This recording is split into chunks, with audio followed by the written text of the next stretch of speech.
bisa apa? Memukul dan menjambau ya. Itu artinya kamu sudah berhasil menahan diri. Kamu hanya marah tetapi tidak memukul dia. Ya, Bapak tidak menjadikan ini sebuah masalah. Bapak hanya ingin menyelesaikan ini. Ya, kira-kira kamu ingat tidak kesepakatan kelas yang mana yang sudah kamu lakukan?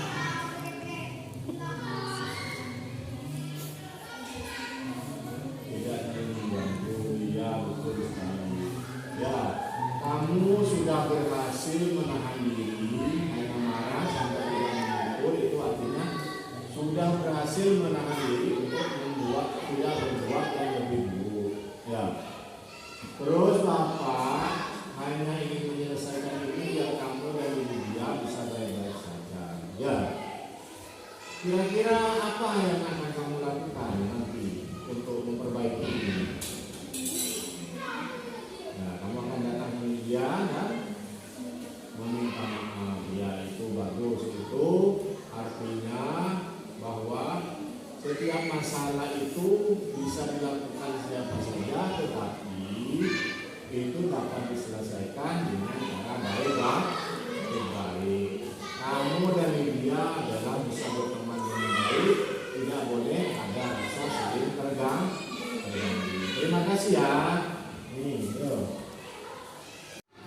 Ya, Naila, Bapak sudah melaksanakan segitiga restitusi tadi atas masalah kamu sama Lydia. Sekarang Bapak tanya gimana perasaan kamu, Nak? Saya merasa tidak diulang. Saya merasa masalah saya selesai dengan baik. Terima kasih Bapak Harto. Ya, sama-sama ya. Terima kasih.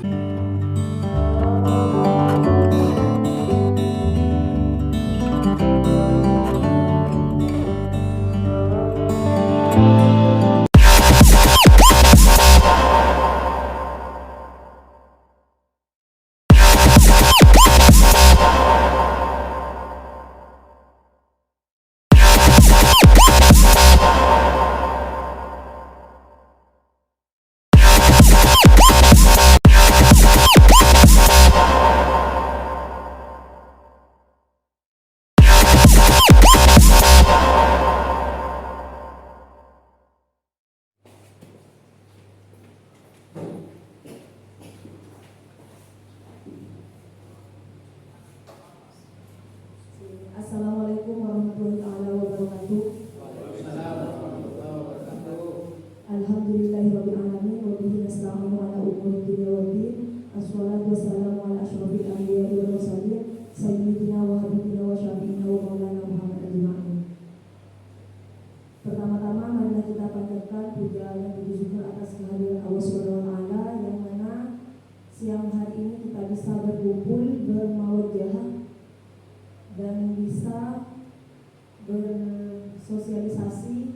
Bapak Harto itu guru penggerak. Sholawat serta salam semoga tetap tercurah limpahkan kepada junjungan kita Nabi Muhammad SAW yang telah mengangkat kita dari zaman jahiliyah menuju zaman yang penuh dengan cahaya ilmu pendidikan yang seperti kita rasakan saat ini.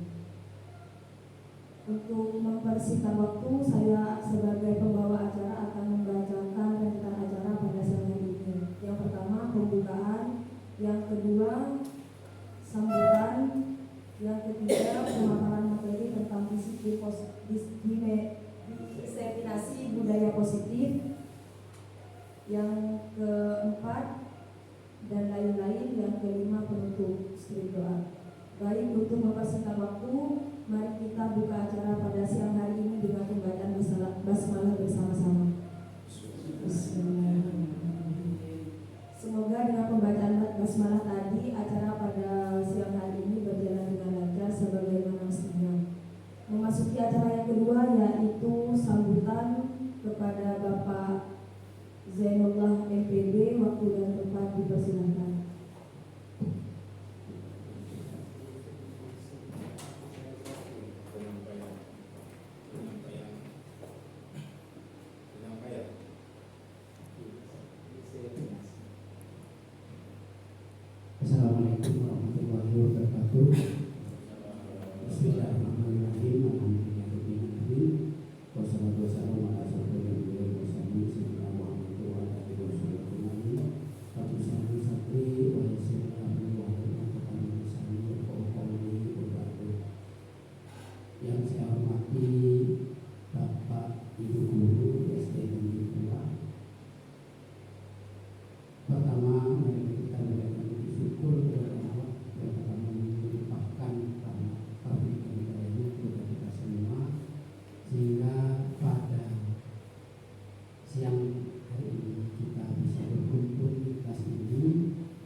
ini merupakan salah satu program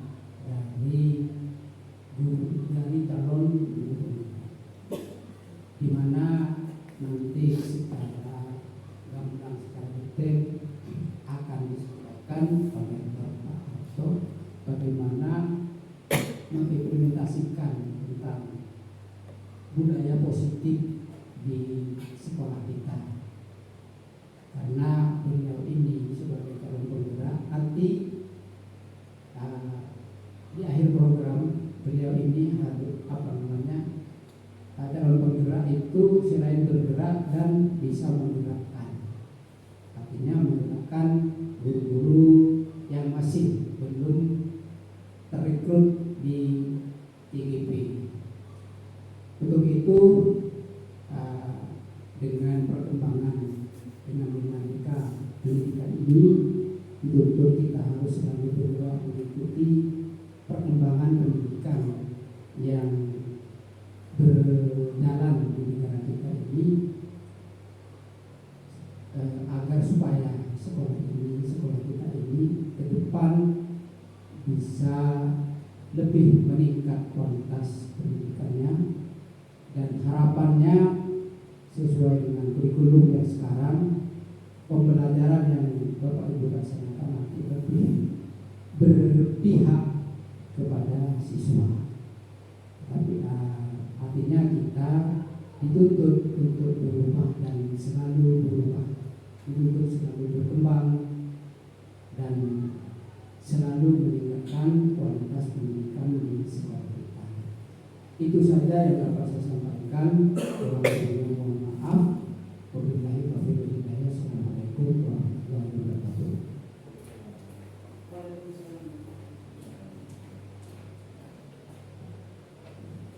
Disampaikan terima kasih. Memasuki acara yang ketiga, yaitu penyampaian materi diseminasi disiplin positif oleh Bapak Soeharto SPDSP. Waktu dan tempat dipersilakan.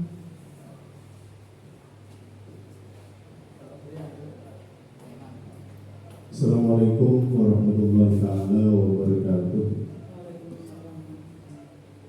Bismillahirrahmanirrahim. Alhamdulillahirabbil alamin. Shalatu wassalamu ala asyrofil anbiya'i wal mursalin sayyidina wa maulana Muhammad wa ala alihi sayyidina wa maulana Muhammad. Yang kami hormati Bapak Kepala Sekolah SDN Tanjung 2, Bapak S2 LPD, teman-teman guru, Bapak Ibu guru yang kami hormati, yang sudah bersedia hadir untuk acara penyampaian diseminasi budaya positif pada hari ini. Selawat salam marilah kita sampaikan kehadiran junjungan kita Nabi besar Muhammad SAW yang telah membawa kita dari alam jahiliyah menuju alam yang penuh cahaya terang, khususnya di dunia pendidikan, dan bagaimana untuk mengelola hidup.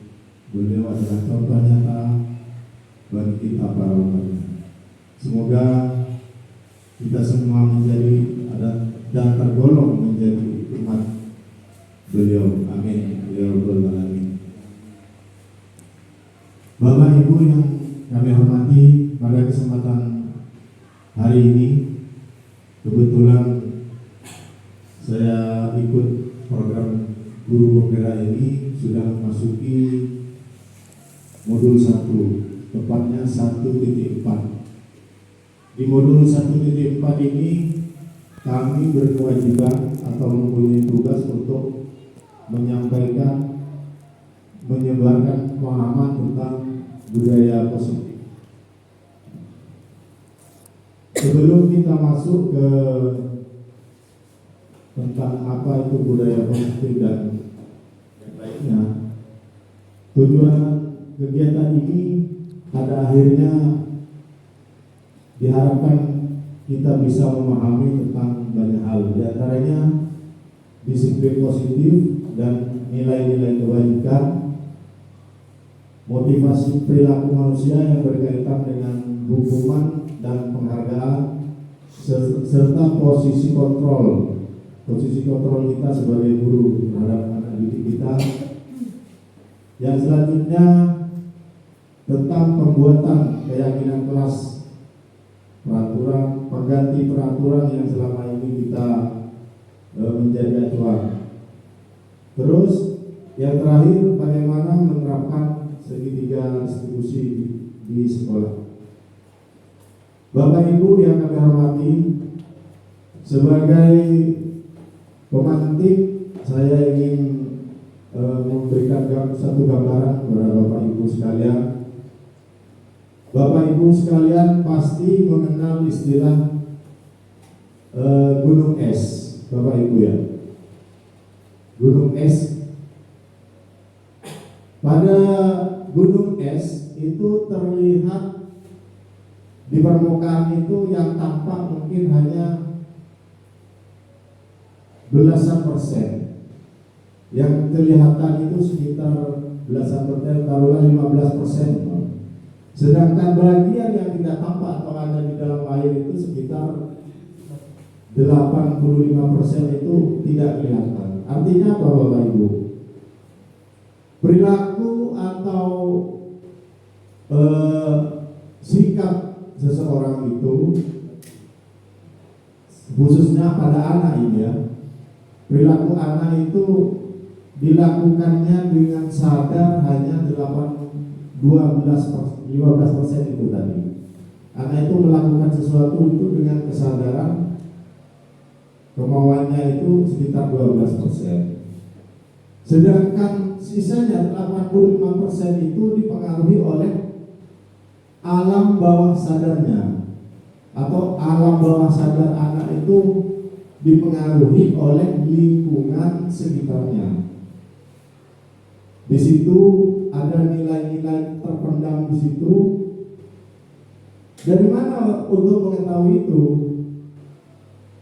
atau menumbuhkan perilaku yang tersembunyi itu perlu kita adanya keteladanan dari kita sebagai guru, serta adanya aturan yang mengikat atau pembiasaan yang bisa dilakukan oleh anak tersebut. Itu akan mempengaruhi perilaku dan sikap si anak tersebut. Itu yang dinamakan disiplin positif di situ, lingkungan yang positif. Pembiasaan tadi itu menjadi budaya yang pasti perlu kita semua berkolaborasi. Tentunya harus ada contoh. Contoh kecilnya lagi umpamanya kita di rumah Bapak Ibu.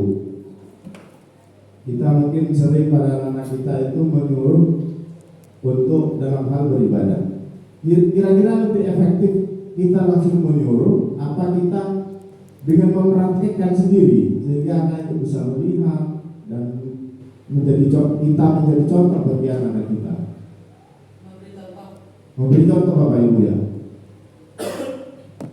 Itu yang disebut dengan lingkungan yang positif, yang mempengaruhi alam bawah sadar anak itu untuk melakukan sesuatu. Sekarang kita masuk ke materi. Coba Bapak Ibu genggam kedua tangan kita, satu saja tangan kita genggam. Bayangkan tangan tersebut sedang memegang sesuatu yang berharga. Jika akan menjaga sesuatu, kita akan menjaga sesuatu itu dengan sekuat tenaga kita. Kalau ada umpamanya orang yang meminta kita untuk membuka tangan kita, apa yang kita lakukan Bapak Ibu? Bisa membuka dan tidak bisa, kita mungkin bisa membuka, tapi kita tidak bisa memaksa untuk membuka. Ya, Bapak Ibu ya. Artinya apa? Kita itu tidak bisa memaksakan sesuatu terhadap anak didik kita. Tetapi walaupun kita menghardik, buka atau bukan pakai cara yang halus. Itu yang berhak membuka atau yang berkeinginan membuka itu tetap si anak. Lingkungan tadi hanya untuk mempengaruhi, lingkungannya baik maunya dibuka. Di situ tidak ada istilah kalau dibuka maka lawan. Tidak. Di situ tetap menang dan menang karena lingkungan itu, budaya itu mempengaruhi terhadap sikap si anak, perkembangan si anak itu tadi. Lingkungan yang diharapkan, lingkungan pembiasaan yang positif itu yang diharapkan untuk bisa menjadi kepribadian si anak sehingga dia berkelakuan atau bertingkah laku dengan kesadarannya sendiri. Dia melakukan sesuatu itu tidak ada paksaan. Dia melakukan sesuatu kebaikan bukan karena dia takut dihukum atau tidak enak sama orang tua atau guru, tapi dia melakukan itu dengan penuh dengan kesadarannya dia sendiri. Seperti yang ada di slide ini, kita tidak bisa memaksakan sesuatu terhadap murid kita untuk berbuat sesuatu jika murid tersebut memilih untuk tidak melakukannya. Walaupun tampaknya guru sudah mengontrol perilaku murid, hal demikian itu terjadi karena murid sedang mengizinkan dirinya untuk bersedia dikontrol Bapak Ibu. Lanjut ya. Terus kita memaksa umpamanya dengan cara mengkritik atau membuat rasa bersalah pada si anak. Itu tujuannya juga untuk mengontrol murid. Itu bisa mengantarkan anak didik kita itu kegagalan terhadap identitasnya. Mereka jadi belajar untuk merasa buruk tentang diri mereka, mengembangkan dialog diri yang negatif pada anak itu. Pokoknya paksa karena suatu anak datang telat, jadi pemikirannya kadang anak itu datang karena terpaksa, datang ke sekolah telat karena takut dihukum, sehingga dia berangkat berikutnya kadang dia lalai, bahkan bisa membangkang dari aturan yang ada. Lanjut lagi, kita bandingkan dari stimulus respon beralih ke teori kontrol. Kadang kita berpandangan kebutuhan kita itu kalau respon sesuatu yang dadakan, responsif. Itu kadang berpandangan kita bahwa kebutuhan itu sama. Anak itu kebutuhannya sama, kebutuhannya sama. Padahal realitasnya pada teori kontrol itu anak itu mempunyai kebutuhan yang berbeda. Terus pada stimulus respon juga semua orang melihat hal yang sama. Sedangkan pada teori kontrol setiap orang itu, setiap anak itu mempunyai gambaran yang berbeda. Selanjutnya kita mencoba mengubah orang agar berpandangan sama dengan kita. Pada teori kontrol itu kita berusaha memahami pandangan orang lain tentang dunia Allah.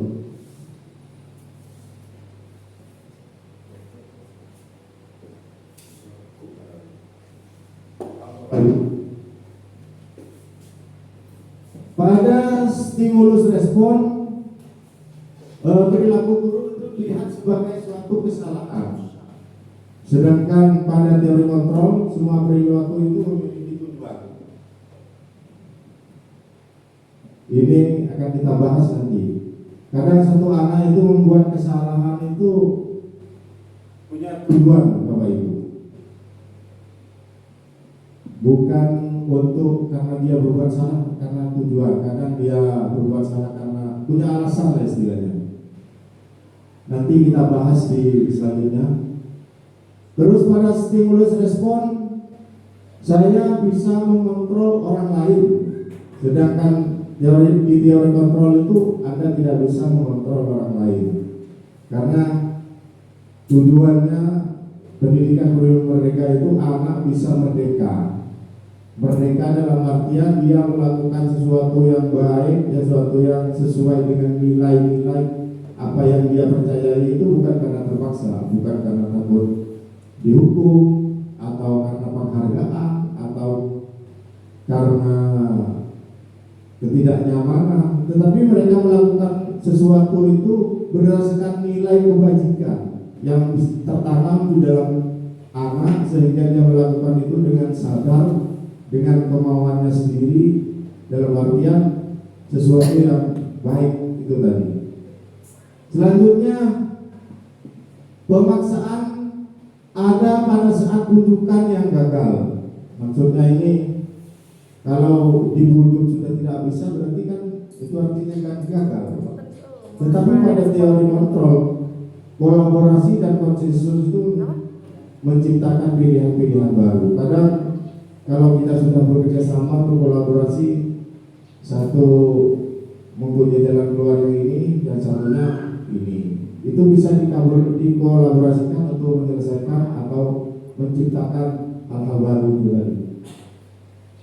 Kalau pada stimulus respon itu yang ada model berpikirnya menang kalah. Kalau tidak melakukan ini kalah, kalau mendapatkan ini menang. Tetapi berbeda pada teori kontrol, model berpikirnya itu semua menang dan menang.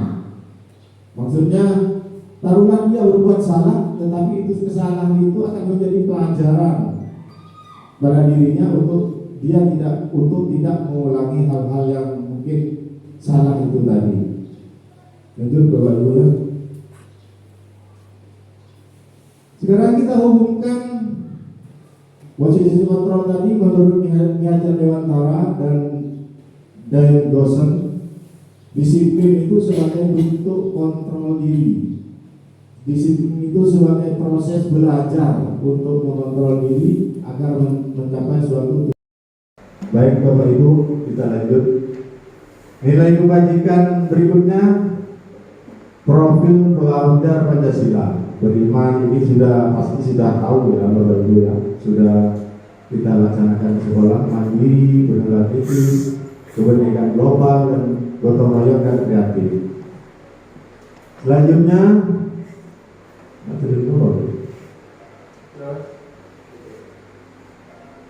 sikap murid yang diharapkan ini toleran, punya rasa hormat, integritas, mandiri, menghargai serta antusias, empati, keingintahuan, kreativitas, kerjasama, percaya diri, dan komitmen. Ini sikap murid. Selanjutnya 9 pilar karakter. Yang pertama, cinta Tuhan dan segenap ciptaannya. Berikutnya, kemandirian dan tanggung jawab. Terus kejujuran, amanah dan diplomatis, hormat dan santun, dermawan, suka menolong dan gotong royong, percaya diri, kreatif, dan bekerja keras. Berikutnya, kepemimpinan keadilan, baik dan rendah hati, serta toleran, kedamaian dan kesatuan. Berikutnya, petunjuk sumber hidup, keterampilan hidup. Keterampilan hidup di sini ada dapat dipercaya, lurus hatinya, pendengar yang aktif, tidak merendahkan orang lain, serta memberikan yang terbaik dalam dirinya. Berikutnya, sebagai petunjuk hidup, di situ ada peduli, penalaran, bekerja sama, keberanian, keingintahuan, usaha, keluasan atau fleksibel, berorganisasi, kesabaran, keteguhan hati, kehormatan, serta memiliki rasa humor. Karena hidup juga ada humor loh, seperti itu. Lanjut.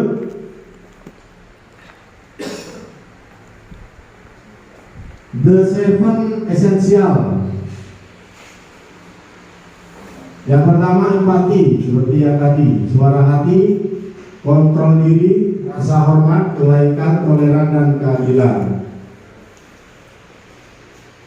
Berikutnya ini yang diharapkan: peduli, rajin, berintegritas, rasa hormat, belas kasih. Nilai-nilai ini diharapkan menjadi nilai yang ada, yang diyakini anak didik kita untuk melaksanakan pendidikannya dan untuk kehidupannya. Lanjut. Sekarang standar pendidikan nasional kita. Untuk menciptakan lingkungan yang positif, maka setiap warga sekolah dan pemangku kepentingan itu perlu saling mendukung, menghayati dan menerapkan nilai-nilai kebajikan. Dan nilai kebajikan yang kita pelajari tadi itu, Bapak Ibu. Untuk dapat menerapkan tujuan mulia tersebut, maka seorang pemimpin pembelajaran perlu berjiwa kepemimpinan sehingga dapat mengembangkan sekolah yang baik agar terwujud suatu budaya sekolah yang positif sesuai dengan kompetensi pengelolaan yang telah ditetapkan. Tujuan mulia dari penerapan disiplin positif itu, ini harapan kita agar terbentuk murid yang berkarakter, berdisiplin, santun, jujur, peduli, dan bertanggung jawab, merupakan pembelajar sepanjang hayat sesuai dengan standar kompetensi lulusan yang diharapkan. Berikutnya, kebutuhan dasar manusia. Ini yang mempengaruhi tingkah laku anak didik kita, Bapak Ibu. Yang pertama itu bertahan hidup. Ini merupakan kebutuhan yang sangat pokok. Butuh makan, rumah, dan kesehatan yang bersifat fisiologis. Berikutnya, kasih sayang. Kasih rasa ingin disayangi untuk menjadi bagian dari kelompok, dari keluarga, orang tua, pasangan. Terus kebebasan, kebutuhan akan kemandirian, otonomi, memiliki pilihan dan mampu mengendalikan arah hidup orang lain. Ini kaitannya dengan kepemimpinan, Bapak Ibu. Yang berikutnya, kebutuhan mencari kesenangan bermain, tertawa, belajar, terus bernyanyi, itu bisa untuk mendapatkan kesenangan. Kebutuhan ini berhubungan dengan kekuatan penguasaan. Ini para penguasaan.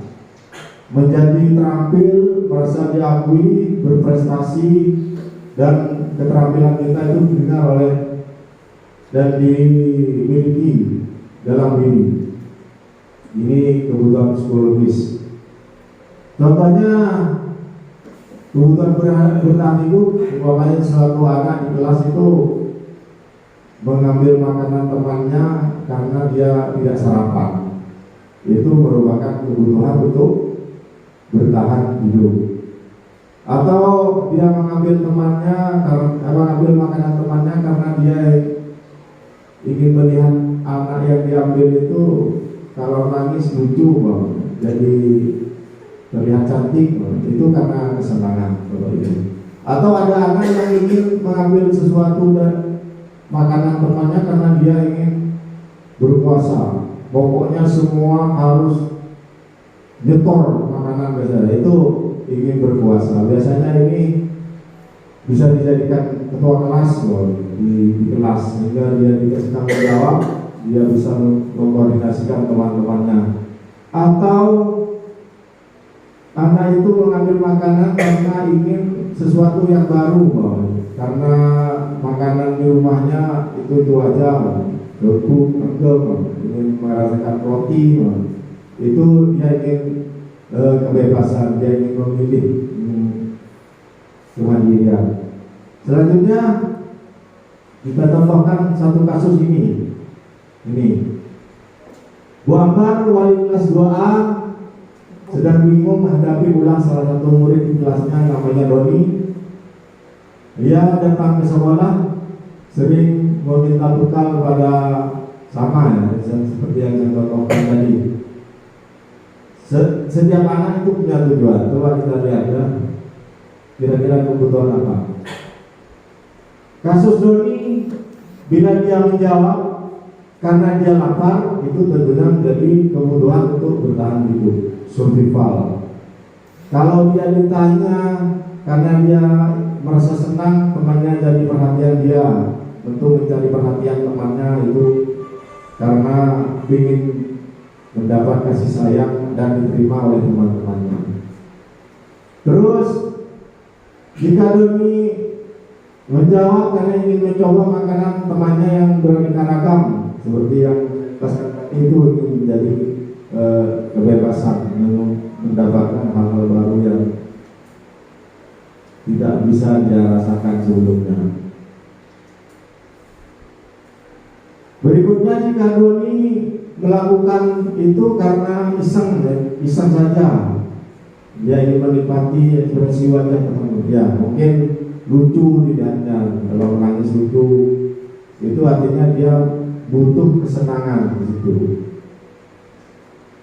Pada kasus di atas, apabila jawaban Doni itu merasa karena temannya jadi takut kalau dia mengambil makanan temannya dan bisa menuruti gengnya, maka dia disebut kebutuhan yang dia butuhkan itu adalah untuk berkuasa atau berkuasaan.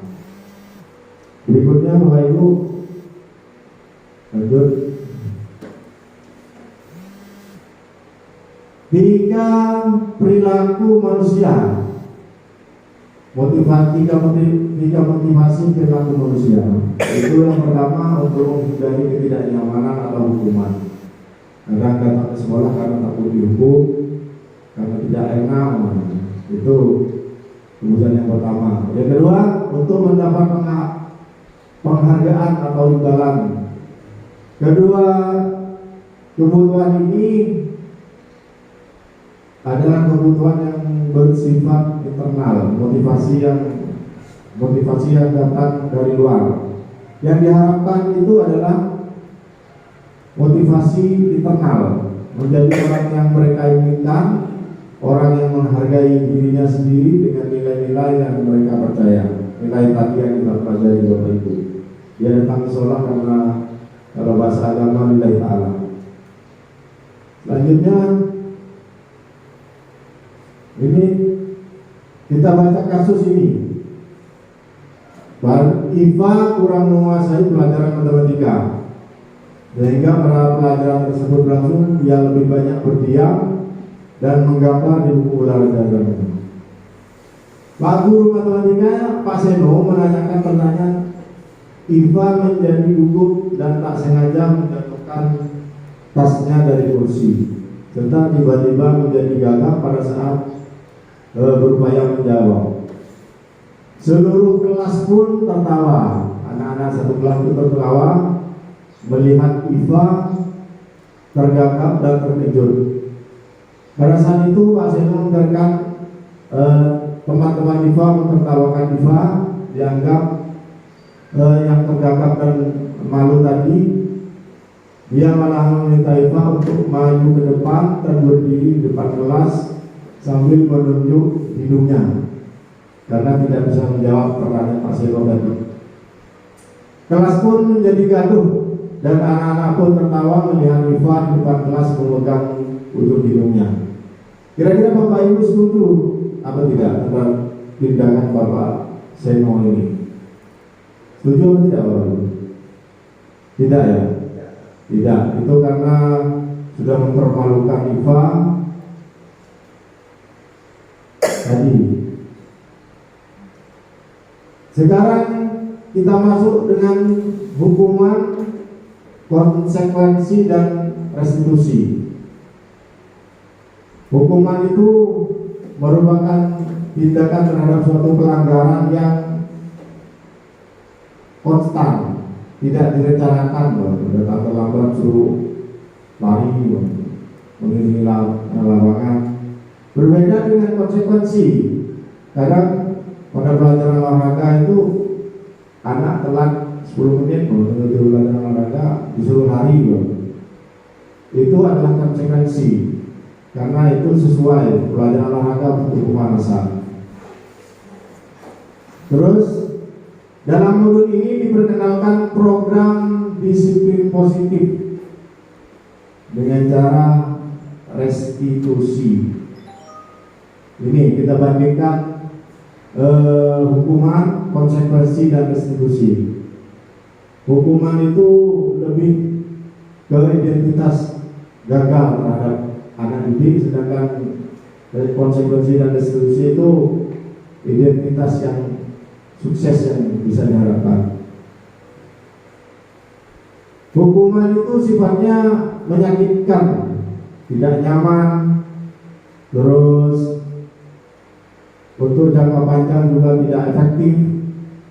Kadang korbannya itu kurang mendapat keadilan. Anak didik juga akan merasa tersakiti. Terus perilaku masif agresif itu juga bisa meningkat. Sistem tidak akan berjalan bila murid itu tidak takut. Itu biasanya pada hukuman, lebih ke jangka pendek. Konsekuensi di sini biasanya anak sudah paham tentang suatu aturan sehingga dia melakukan konsekuensi, sesuatu yang harus memang terjadi. Tidak nyaman untuk murid dalam jangka waktu yang pendek. Ini agak seperti hukuman juga. Korban bisa diabaikan, terus anak bisa dibuat tidak nyaman. Biasanya penguatan ini hanya bertahan dalam jangka waktu yang pendek. Perlu adanya monitoring dan supervisi yang secara terus-menerus. Perlu ada pemantauan dari Bapak Ibu guru. Sedangkan pada restitusi ini adalah pilihan. Ini menguatkan murid untuk jangka waktu yang lebih panjang. Korban yang menjadi korban itu mendapatkan ganti, terus anak pelaku dari pelanggaran itu mendapat penguatan, dan diharapkan masalahnya itu terpecahkan. Murid jadi belajar bertanggung jawab untuk perilakunya ke depan. Ini negatifnya dari hukuman itu biasanya dengan kata-kata, awas kalau dilakukan lagi nanti sepukul. Terus modelnya paksaan, mendorong untuk murid itu menyalahkan dirinya karena telah berbuat salah, merasa dirinya buruk. Pada konsekuensi sifatnya lebih netral. Lakukan apa yang saya katakan, lebih datar, dengan stimulus respon dan mendorong kepatuhan, juga membuat anak patuh. Konsepnya membuat diri lebih baik. Tetapi pada restitusi itu hal-hal positif itu sangat nampak sekali. Apakah hal ini yang sesungguhnya kamu inginkan? Yang kamu lakukan ini menjadi keinginan kamu? Pertanyaan terhadap anak itu menjadi teori kontrol dan mendorong disiplin positif dan memperkuat konsep dalam dirinya, nilai-nilai dalam diri anak tersebut. Ini lanjut dari dia. Nah, hukuman biasanya itu bersifat tidak terencana atau tiba-tiba. Anak murid tidak tahu apa yang akan terjadi dan tidak dilibatkan. Hukuman itu bersifat satu arah dari pihak guru diberikan, dan murid hanya menerima hukuman tanpa melalui suatu kesepakatan atau pengarahan dari pihak guru, baik sebelum kejadian atau sesudah kejadian. Hukuman yang diberikan bisa berupa fisik maupun psikis, misalnya menghardik, anak disakiti oleh suatu perbuatan atau kata-kata. Pada konsekuensi ini lebih terencana, sudah disepakati juga, sudah dibahas dan disetujui oleh murid. Umumnya bentuk konsekuensi ini dibuat oleh pihak sekolah dan murid sudah mengetahui sebelumnya konsekuensi yang akan diterima bila ada atau melakukan pelanggaran. Ini biasanya tetap buat tidak nyaman para murid dalam waktu yang pendek. Konsekuensi biasanya diberikan berdasarkan suatu data yang umumnya dapat diukur. Misalnya setelah 3 kali tugasnya tidak diselesaikan, murid melakukan kegiatan di luar pembelajaran, bahwanya saat pelajaran dia bermain, sehingga setelah pelajaran dia diberi tugas tambahan. Lanjut. Mencatat 10 kali, 100 kali, ini konsekuensi Bapak Ibu ya. Lari mengelilingi lapangan basket 2 kali karena terlambat hadir sekolah, ini hukuman atau konsekuensi Bapak Ibu? Hukuman. Terus membersihkan coretan yang dibuat di meja tulis, ini hukuman apa konsekuensi? Konsekuensi. Terus murid diminta untuk push up 15 kali karena tidak menggunakan masker, ini hukuman. Menggantikan kertas tugas teman yang dicoret-coret, konsekuensi. Berjemur di lapangan basket pukul 12 siang karena ngobrol dengan teman, hukuman. Murid diminta telanjang kaki sepanjang hari karena tidak menggunakan sepatu warna hitam, hukuman. Berdiri di depan kelas sambil mengangkat 1 kaki karena tidak bisa menjawab pertanyaan, hukuman. Membersihkan tumpahan air di meja tulis karena tersenggol pada saat belajar, konsekuensi. Kehilangan 10 menit jam istirahat untuk mengerjakan tugas karena datang terlambat sehingga tertinggal pelajaran selama 10 menit, konsekuensi. Selanjutnya dihukum oleh pelanggaran, penghargaan. Dihukum oleh penghargaan. Saat kita berulang kali menjanjikan hadiah kepada anak agar anak itu berperilaku bertanggung jawab, atau kepada seorang murid agar mempelajari sesuatu yang baru, atau kepada seorang karyawan atau guru di sekolah untuk agar pekerjaannya menjadi berkualitas, itu kita sedang berasumsi mereka tidak dapat melakukannya, sehingga kita memberikan semacam penghargaan itu sebagai hukuman, atau karena mereka tidak akan memilih untuk melakukannya. Ini pendapat berikutnya, itu penghargaan itu dapat menghancurkan potensi anak itu dapat dihancurkan. Kalau kita berikan penghargaan pada satu orang di depan yang lain, mungkin yang tidak mengenal penghargaan itu akan merasa kecewa dan menghancurkan dirinya. Jika kita menggunakan penghargaan lagi dan lapis terus-terus, maka orang tersebut akan tergantung pada penghargaan yang akan diberikan.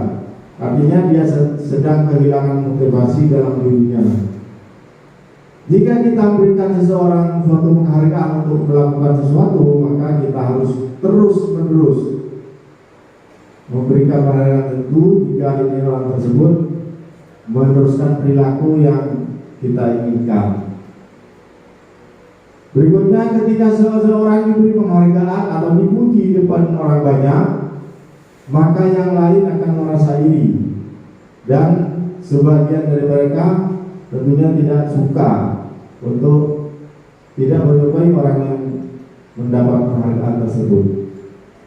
Jika seorang guru memberikan penghargaan kepada muridnya, besar kemungkinan muridnya termotivasi hanya untuk menyenangkan gurunya. Mereka tidak akan bersikap jujur kepada guru tersebut. Penelitian menunjukkan bahwa pekerjaan seni atau sebuah penulisan cerita menjadi kurang kreatif bila dijadikan suatu hadiah atau penghargaan itu tadi.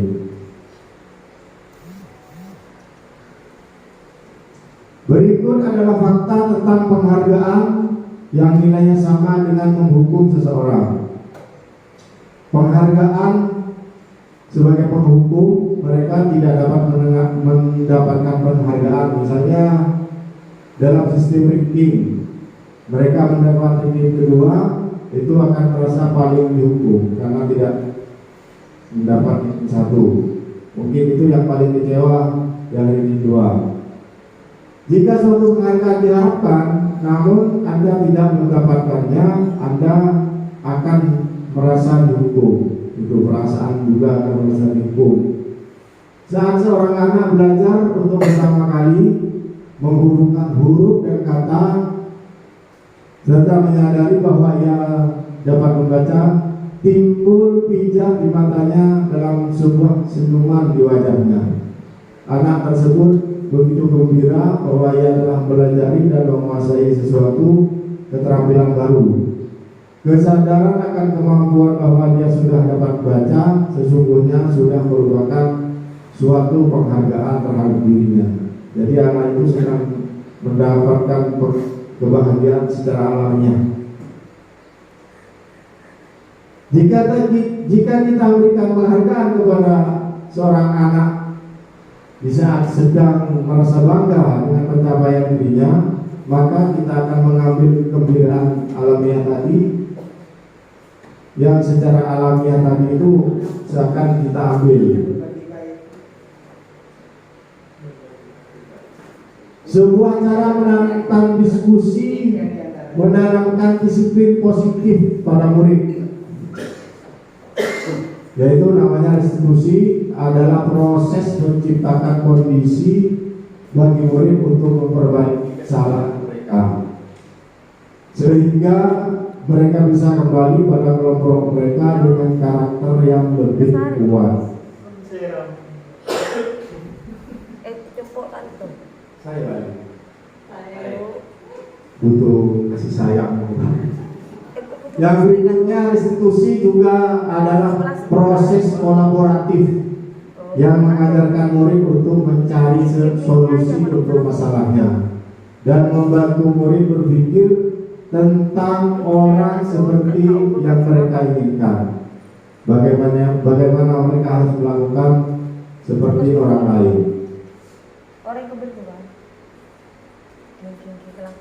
Restitusi sebuah cara menanamkan disiplin positif pada murid. Restitusi ini membantu murid menjadi lebih memiliki tujuan, disiplin positif, dan memulihkan dirinya setelah berbuat salah. Penekanannya itu pada untuk menyenangkan orang lain, menghindari ketidaknyamanan, atau menjadi orang yang menghargai nilai-nilai kebajikan yang mereka percaya. Yang terakhir ya, salah.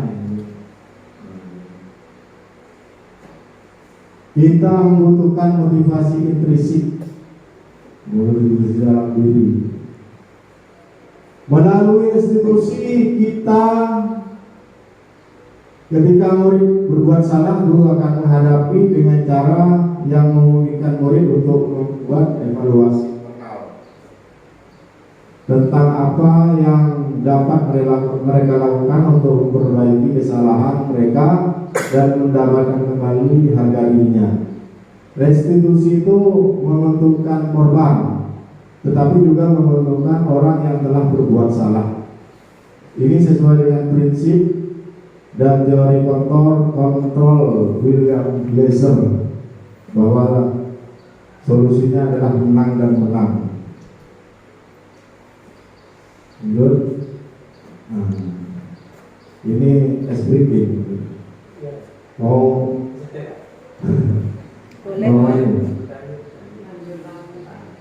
Lanjut ya. Lanjut es briefing. posisi kontrol guru sebagai penghukum, sebagai pembuat merasa bersalah, sebagai teman, sebagai pemantau, dan sebagai manajer.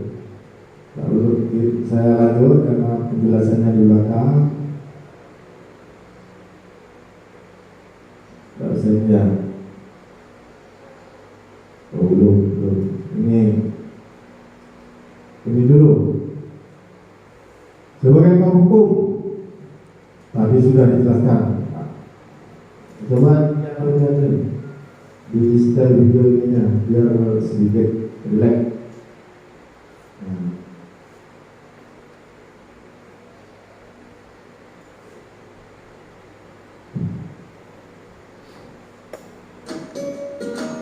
Kalau kita Bapak yang salam bahagia Ibu dan Bapak guru hebat.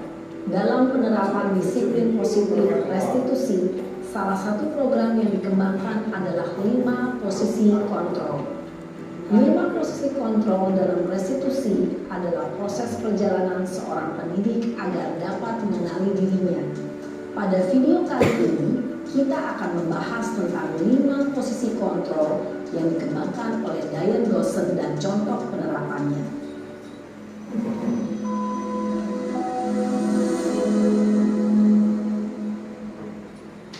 Lima posisi kontrol itu adalah 1. Posisi penghukum, 2. Posisi pembuat merasa bersalah, 3.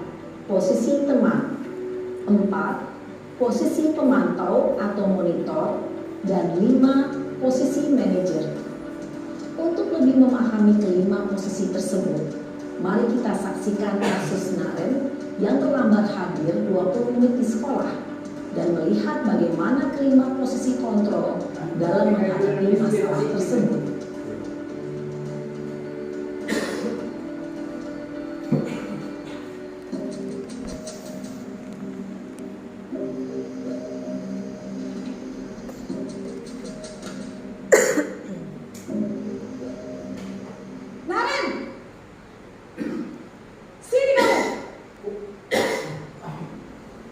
Selamat pagi, Bu. Selalu terlambat. Kamu deh, pasti terlambat. Maaf, Bu. Saya Apa? Apa coba? Alasan kamu apa lagi? Kapan sih kamu tidak terlambat? Malas sekali ya kamu jadi anak. saya Dasar pemalas. Gak kapok-kapok sih kamu. Sudah berapa kali terlambat? Sana, kamu keliling lapangan basket 2 kali. kenapa saya harus keliling lapangan basket, Bu? Kenapa? Kamu melawan ibu? Berani-beraninya jawab. Sudah terlambat, masih berani jawab pula. Sekarang, keliling lapangan basket 5 kali sekalian. Biar kapok. Cepat. Pergi sana ke lapangan basket. Posisi penghukum biasanya berbicara dengan nada tinggi, menghardik, menunjuk-nunjuk, menyakiti, dan menyindir. Hukuman bisa berupa fisik maupun psikis. Ibu dan Bapak guru hebat, dampak yang terjadi pada murid ketika guru berada pada posisi penghukum adalah murid cenderung akan memberontak, bahkan menyimpan dendam.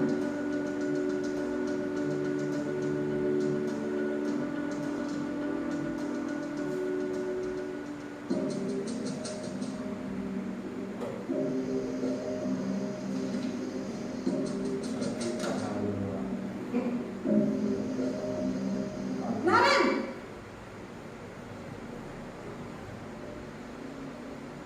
Selamat pagi, Bu. Naren. Kamu kenapa terlambat lagi, nak? Ya Tuhan, Naren. Kamu senang ya bikin ibu susah ya? Kalau kamu terlambat lagi, nanti ibu yang ditegur bapak kepala sekolah, nak. Disangka ibu tidak bisa membina kamu. Duh, gimana ini? Maaf, Bu. Duh, Gusti Naren.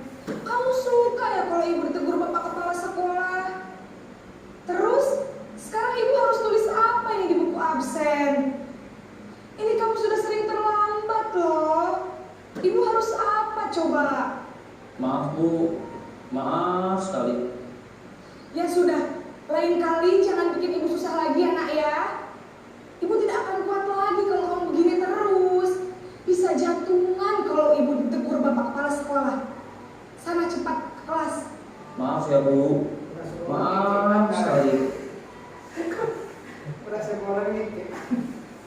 Posisi pembuat rasa bersalah berbicara dengan nada tenang, cenderung lembut. Namun kata-kata yang diutarakan membuat murid merasa menjadi orang yang gagal, memandang buruk dirinya sendiri, merasa tidak berharga, dan tidak sanggup membahagiakan orang lain. Ketika guru mengambil posisi pembuat rasa bersalah, murid akan menganggap dirinya yang bersalah dan ia akan menyimpan emosi negatif tersebut di dalam dirinya.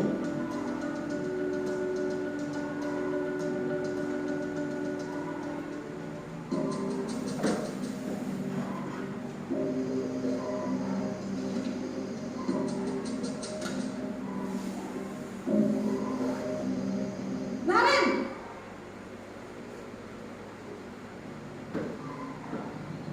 Selamat pagi Bu. Wah, sudah jam berapa ini nak? Terlambat lagi ya sayang. Iya Bu, habis ibu saya lupa bangunkan saya Bu. Kamu malah menyalahkan ibu kamu. Kamu bukannya anak yang larinya paling kencang. Kok terlambat sih? Iya Bu, saya memang terlambat bangun tadi. Jadi biarpun saya lari kencang, tetap gak kekejar Bu. Ya sudah sana. Nanti lain kali larinya lebih kencang lagi ya. Biar gak terlambat lagi. Bikin senang ibu. Demi ibu. Bisa kan? Bisa lah Bu. Ya sudah sana masuk kelas. Ibu beresin urusan absen kamu. Kamu ini ada-ada saja. Dalam posisi teman, guru berbicara dengan nada suara ramah, akrab, cenderung bersenda gurau untuk menjaga suasana tetap santai. Murid akan merasa senang, aman, dan akrab dengan guru. Identitas yang tercipta adalah identitas sukses atau berhasil. Namun, perlu diingat, karena ini masih dorongan eksternal, maka ada faktor ketergantungan dari murid kepada orang tertentu. Di sini guru absennya, sehingga di lain waktu murid bisa berperilaku baik, namun hanya kepada orang-orang tertentu saja. Sayang saya yang tak orang.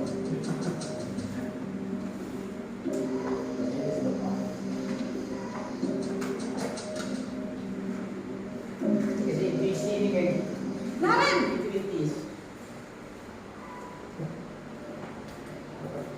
Selamat pagi Bu. Naren, apa peraturan sekolah kita tentang jam berapa kita harus masuk sekolah nak? Kita harus di sekolah jam 7 Bu. Iya betul, sekarang sudah jam 7.20. Naren sudah tahu konsekuensinya jika terlambat hadir. Paham Bu, saya harus tinggal kelas pas jam istirahat selama 20 menit. Iya benar, konsekuensinya demikian. Jadi nanti jam 9.30 pas istirahat, kamu harus tinggal di kelas, kerjakan tugas tambahan untuk ketertinggalan kamu, ya? Baik Bu. Posisi pemantau mengandalkan penghitungan atau data untuk mengontrol murid. Guru mengarahkan murid berdasarkan peraturan dan konsekuensi. Seorang pemantau menunjukkan bahasa tubuh dan ekspresi wajah yang datar dan cenderung formal.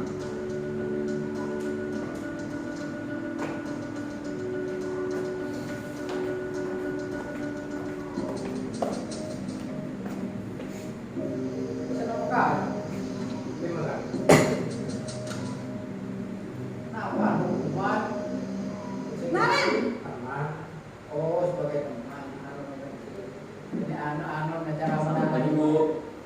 Selamat pagi Naren. Maaf Bu, saya terlambat. Iya, sekolah masuknya jam 7, sekarang sudah jam 7.20. Jadi sekarang bagaimana ini Naren? Maaf Bu, saya lupa setel alarm saya semalam. Baiklah, menurut kamu, keyakinan sekolah yang mana yang perlu kamu tingkatkan? Menghargai diri sendiri dan orang lain mungkin ya Bu. Setuju. Jadi, apakah Naren meyakini prinsip saling menghormati tersebut? Iya Bu, saya meyakininya. Apakah Naren bersedia memperbaiki masalah keterlambatan ini? Bersedia Bu. Bagaimana kamu akan memperbaiki masalah keterlambatan ini? Saya akan coba untuk tidak lupa menyetel alarm saya Bu. Baik, kalau Naren lupa menyetel alarm di rumah, ada orang yang kira-kira bisa bantu mengingatkan tidak? Ada Bu, kakak saya, Kak Emma. Ada lagi selain Kak Emma? Selain Kak Emma, ada ibu saya. Baik, jadi yang mengingatkan Naren adalah Kak Emma dan ibu kamu ya? Kira-kira akan mulai setel alarm kapan nih Naren? Setelah pulang sekolah, akan segera saya lakukan. Baik, jadi Naren akan setel alarm untuk bangun besok pagi dan akan diingatkan oleh kakak dan ibunda Naren ya. Ada lagi yang mungkin perlu dilakukan Naren agar tidak terlambat bangun lagi? Tidak ada Bu. Baik Naren, terima kasih untuk kerjasama kamu. Sekarang kamu perlu kembali ke kelas untuk belajar. Baik Bu, terima kasih. Posisi manajer adalah posisi kontrol yang disarankan untuk membimbing murid memiliki sikap disiplin yang positif, yaitu murid yang mandiri, bertanggung jawab, dan dapat memecahkan masalah. Tujuan dari posisi ini adalah agar murid dapat berefleksi atas tindakannya. Guru akan dengan tulus memberikan pertanyaan-pertanyaan bermakna, sehingga membuat murid dapat belajar dari kesalahannya dan mencari sebuah solusi untuk menyelesaikannya. Ibu dan bapak guru hebat, setelah mengamati adegan kelima posisi kontrol tadi, kira-kira posisi mana yang paling ideal? Posisi mana yang dapat menunjang motivasi prinsip murid? Ya, tentu posisi manajer. Posisi ini memang posisi ideal yang ingin dituju setiap pendidik. Pada posisi inilah, guru dapat menerapkan disiplin positif yang berpihak pada murid, yang memerdekakan murid. Perjalanan seorang pendidik tentunya tidak mudah untuk sampai pada posisi seorang manajer. Namun, tujuan kita pasti, yaitu menciptakan murid-murid yang mandiri, merdeka, dan bertanggung jawab. Semoga penggambaran 5 posisi kontrol yang telah diperlihatkan ini dapat menjadi ajang refleksi bagi kita semua, agar dapat terus mengasah dan menerapkan disiplin positif yang memerdekakan murid. Mari terus berlatih dan bersemangat. Selamat menerapkannya. Salam dan bahagia Ibu dan Bapak Guru hebat.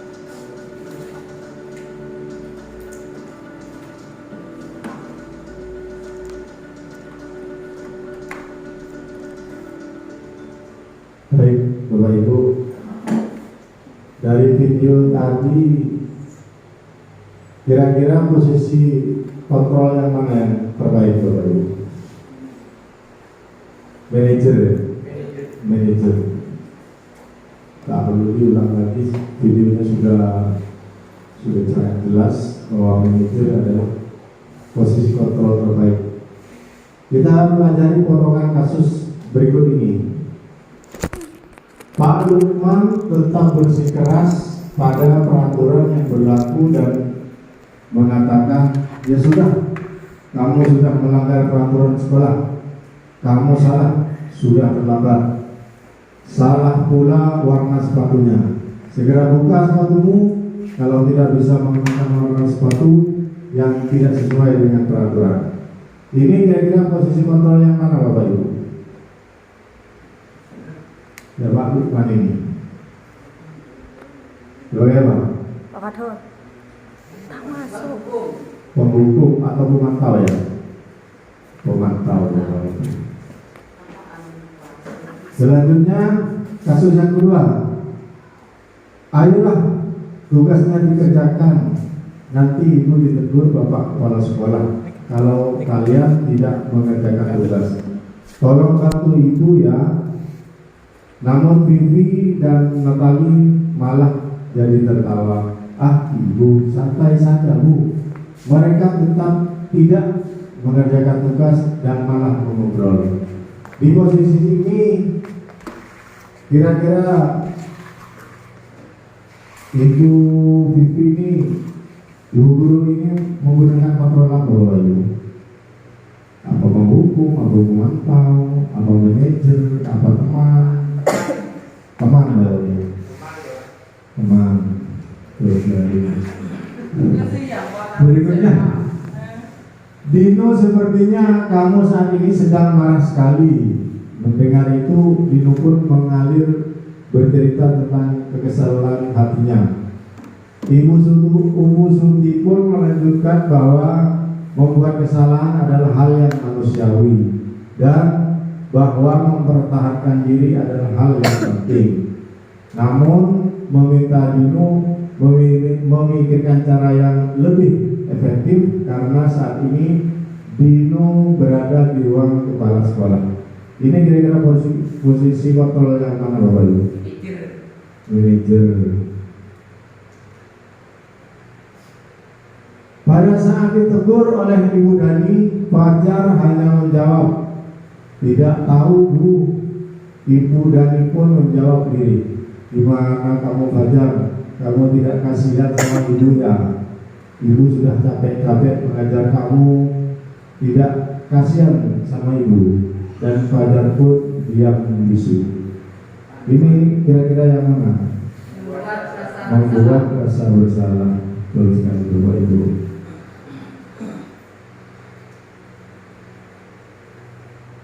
Keyakinan kelas. Mengapa keyakinan kelas?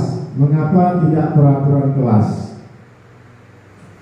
Coba jawab pertanyaan berikut ini. Mengapa kita memiliki peraturan tentang penggunaan helm pada saat mengendarai roda 2 atau motor? Kenapa kira-kira Bapak? Untuk keselamatan. Mengapa kita Mengapa kita memiliki peraturan tentang penggunaan masker dan mencuci tangan setiap saat? Untuk kesehatan. Nilai-nilai keselamatan dan kesehatan inilah yang kita sebut sebagai suatu keyakinan.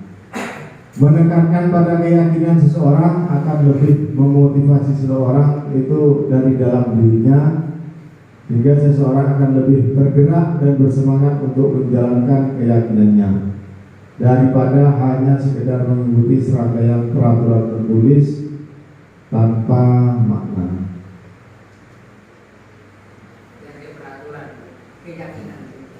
Pembentukan keyakinan kelas atau keyakinan sekolah itu biasanya yang pertama itu bersifat umum atau abstrak dari peraturan. Kalau peraturan itu lebih rinci dan konkret. Yang kedua, keyakinan kelas berupa pernyataan-pernyataan universal yang mengandung nilai-nilai Bapak Ibu. Misalnya bekerja sama untuk membersihkan kelas, ada kerjasama, atau akan datang ke sekolah dengan tepat waktu. Yang ketiga, pernyataan keyakinan kelas senantiasa dibuat dalam bentuk yang positif. Sudah pasti Bapak Ibu. Yang keempat, keyakinan kelas sebenarnya tidak terlalu panjang sehingga mudah diingat dan dipahami oleh semua warga sekolah. Yang kelima, keyakinan kelas sebaiknya sesuatu yang dapat diterapkan di lingkungan tersebut. Maksudnya tidak terlalu menghayal Bapak Ibu, sesuai dengan lingkungan ya, sehingga bisa diterapkan. Yang keenam, semua warga kelas hendaknya ikut berkontribusi dalam pembuatan keyakinan kelas lewat kegiatan curah pendapat. Sebelum membuat keyakinan kelas tentunya ada komunikasi, saling kira-kira keyakinan apa yang mereka setujui bersama. Yang ketujuh, bersedia meninjau kembali keyakinan kelas dari waktu ke waktu, bisa berubah sesuai kebutuhan. Ini contoh keyakinan kelas untuk kelas rendah. Setiap anggota kelas perlu belajar. Setiap anggota kelas perlu senang. Setiap anggota kelas perlu melakukan tugas. Setiap anggota kelas perlu saling menghargai. Terus setiap anggota kelas perlu merasa aman, sehingga saling menjaga keamanan bersama. Untuk kelas tinggi, contohnya selalu bersikap positif, senantiasa menjadi diri terbaik, percaya dan menghormati orang lain serta barang dirinya. Kalau menginjak sesuatu biasanya bilang terima kasih atau meletakkan kembali di tempatnya. Berkomitmen terhadap setiap tugas dan senantiasa saling membantu. Lanjut. Penerapan segitiga restitusi. Restitusi yang langkah yang pertama itu menstabilkan identitas. Pada teori kontrol kita semua akan melakukan hal yang terbaik yang bisa kita lakukan. Terus memvalidasi tindakan yang salah, mengembalikan kesalahannya itu bahwa semua perilaku itu memiliki alasan. Yang ketiga, menanyakan keyakinan kelas. Itu kita semua memiliki motivasi untuk melaksanakan atau menanyakan kembali keyakinan kelas yang sudah sepakati tadi. Sekarang bagaimana penerapan segitiga restitusi? Umpamanya di kelas Bapak Ibu ada dua orang anak berantem sampai berdarah, hidungnya sampai luka, sehingga teman yang lain melaporkan terhadap Bapak Ibu. Kira-kira anak tersebut pasti akan merasa dirinya itu sangat bersalah, takut. Di situ Bapak Ibu tentu harus memvalidasi tindakan yang salah dulu. Kira-kira kesalahannya apa? Sehingga anak tersebut tidak merasa terancam kalau sudah dipanggil Bapak dan Ibu. Kira-kira berbuat salah karena apa? Kamu tentunya punya alasan melakukan itu, karena diejek sehingga dipukul. Terus Bapak Ibu guru bisa menanyakan apakah cara yang lebih efektif untuk mendapatkan apa yang kamu butuhkan. Benar-benar bisa menahan diri. Yang diejek juga bisa menyalurkan ke yang lain. Terus yang berikutnya menstabilkan identitas. Menstabilkan identitas ini setiap orang itu pasti pernah melakukan kesalahan. Kita kembalikan anak itu nama baiknya, identitasnya itu kita kembalikan ke yang semula. Kamu satu-satunya yang pernah melakukan ini, kamu bukan satu-satunya yang pernah melakukan ini. Maksudnya orang lain juga pasti pernah berbuat salah. Itu namanya menstabilkan identitas. Terus yang terakhir, menanyakan keyakinan kelas. Bapak Ibu bisa menanyakan keyakinan kelas apa yang telah kita sepakati. Kamu ingin menjadi orang yang seperti apa? Atau anak yang luka tadi, kira-kira apa yang kamu lakukan untuk teman yang kamu yang luka ini? Oh, saya akan bawa ke UKS, Pak. Saya akan menemani sampai dia betul-betul sehat lagi sehingga dia bisa pulang bersama. Itu jalan keluar itu yang diharapkan sehingga masalah itu tidak akan ada lagi masalah.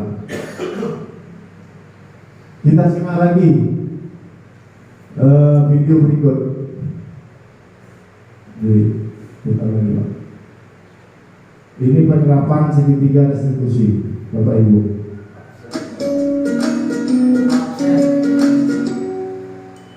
Salam dan bahagia Ibu dan Bapak guru hebat.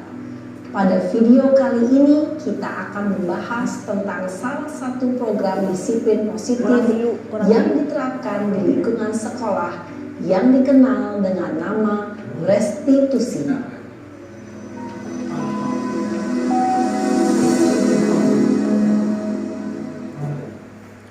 Restitusi dikembangkan oleh pakar pendidikan Diane Lawson berlandaskan pada teori kontrol Indonesia. Segitiga restitusi adalah suatu proses dialog yang dijalankan oleh guru atau orang tua agar dapat menghasilkan murid yang mandiri dan bertanggung jawab. Pada saat guru di posisi manajer, aspek yang dikembangkan adalah sehingga penanaman nilai-nilai kebajikan dapat tumbuh dan berkembang menjadi suatu kebiasaan positif yang akhirnya menentukan. Proses dialog ini terdiri dari 3 langkah yang digambarkan pada ketiga sisi pada segitiga restitusi. Sisi pertama adalah menstabilkan identitas. Sisi yang kedua adalah validasi tindakan yang sama. Dan sisi yang ketiga adalah menanyakan keyakinan. Ibu dan bapak guru, berikut ini akan ditunjukkan bagaimana seorang guru berada dalam posisi manajer menggunakan penerapan segitiga restitusi.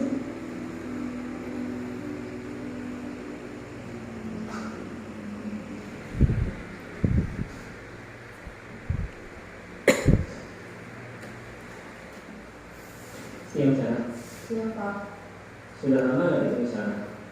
Kenapa hari ini ada di sini? Kesel Pak, kesel banget. Masa aku dikatain tukang fitnah Pak? Ya aku marah lah. Aku balik ngatain Eka di depan kelas. Kesel banget. Oh begitu. Ya pasti kamu marah dan kesal. Bapak juga akan marah apabila ada yang menuduh Bapak seperti itu. Kemudian pada saat itu kamu mau melakukan apa? Ya saya langsung ngatain Eka lah Pak. Kesel banget. Saya bentak-bentak dia depan teman-teman lain. Oh begitu. Pasti kamu melakukan seperti itu karena suatu alasan tertentu kan? Iyalah, masa saya diam saja Pak? Ya saya bela diri lah. Masa saya dituduh tukang fitnah? Ya wajar lah. Mempertahankan harga diri itu sesuatu yang penting buat kamu. Untung kamu tidak bertindak lebih gagal lagi. Hanya membentak-bentak. Iya Pak. Untung saya masih bersabar dan hanya membentak saja. Sudah gemes padahal. Saya pasti bela diri lah. Ya pasti ya. Tapi kamu memilih untuk tetap bertahan dan bersabar. Kamu memilih untuk tidak berbuat lebih parah lagi kan? Iya. Nah, sekarang coba kita lihat lagi tindakan kamu yang bentak-bentak kita di kelas. Tindakan kamu itu kira-kira sesuai dengan keyakinan kelas atau prinsip kamu tidak? Enggak lah Pak. Capek Pak jadi pemarah. Jadi keyakinan atau prinsip mana yang kurang sesuai dengan keinginan kamu? Ya, saya sebenarnya sangat menghargai orang lain. Mungkin saat itu saya menjadi emosi, jadi tidak menunjukkan sikap itu. Kamu meyakini tidak? Menghargai orang lain itu penting buat kamu. Yakinlah Pak. Iya, setuju. Kita harus saling menghargai. Namun ada juga keyakinan yang kita sepakati yang perlu kita jalankan apabila kita sedang marah. Ya, saya bisa lebih proaktif, mulai dengan diri sendiri. Saya bisa jadi lebih bersabar, mengambil waktu jeda untuk berpikir mau apa selanjutnya. Kira-kira kamu bersedia memperbaiki masalah ini tidak? Bersedia Pak. Kalau kamu memperbaiki masalah ini, kamu akan menjadi orang seperti apa? Saya akan menjadi orang yang bertanggung jawab kali ya Pak. Dan senantiasa proaktif. Iya, menurut kamu bagaimana rasanya menjadi orang seperti itu?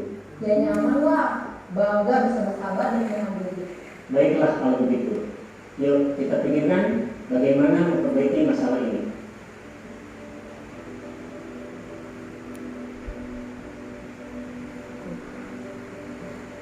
Ibu dan bapak guru hebat. Baru saja kita menyaksikan contoh bagaimana seorang guru berada dalam posisi manajer menggunakan penerapan segitiga restitusi. Baik Bapak Ibu, Ini adalah video pembelajaran tentang pelaksanaan segitiga restitusi. Yang pertama, menstabilkan identitas, itu tadi berperan sebagai manajer dari identitas yang gagal ke sukses. Terus validasi tindakan yang salah, guru bergeser dari pemikiran stimulus respon menjadi proaktif. Yang ketiga, menanyakan keyakinan kelas. Pada perilaku telah divalidasi dan identitas sukses telah stabil, maka murid telah siap mengaitkan keyakinannya dengan tindakannya yang salah. Kiranya Bapak Ibu itu yang bisa saya sampaikan terkait dengan disiplin positif.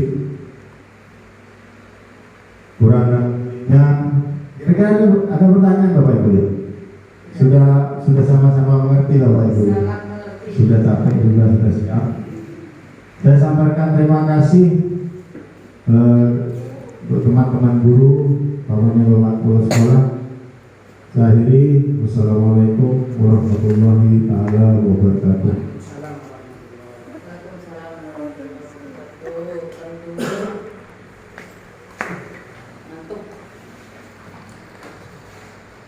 Disampaikan terima kasih, semoga dengan